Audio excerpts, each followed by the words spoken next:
It's very rarely in human life that good versus evil is laid out for you in simple and stark terms. As you become an adult, you see many shades of gray. You realize that life is complicated, and even if you have strong values and strong opinions, things are just not always as clear-cut as they could be.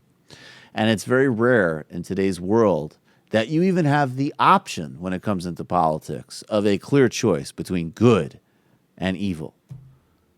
Give me an analogy, Matt. You got something from the world of, like, I don't know, Lord of the Rings or something that would be a good example of good versus evil?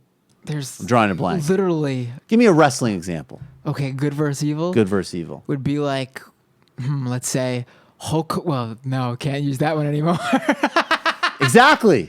The world is so gray. You can't even rely on Hulk Hogan. Yeah. Exactly. I'm sure even Bob Marley was mean sometimes, okay? This is a complicated world we're in.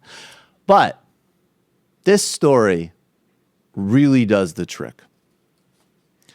We have all been hearing the rumors that it just may be so that the UK's Prime Minister, David Cameron, as a young member of the landed gentry aristocracy in Britain, as he embarked on his university studies, as part of an initiation ritual in a dining club, may have in fact placed an intimate part of his body inside the mouth of a dead pig.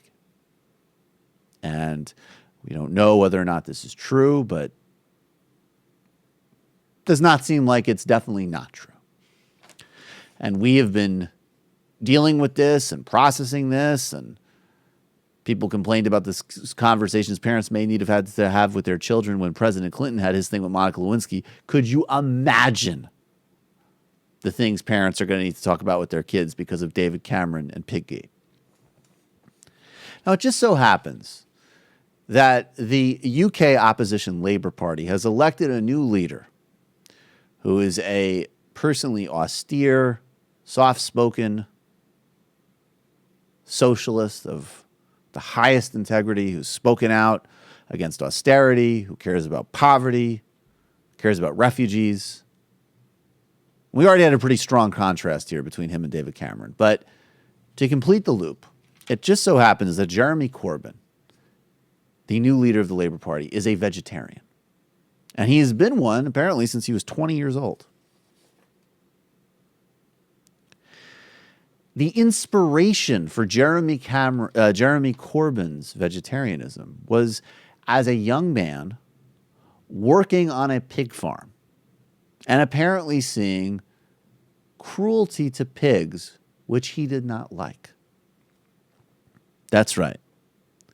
The leader of the Labour Party saw pigs, had a babe moment, thought they were so adorable that he's become a lifelong vegetarian.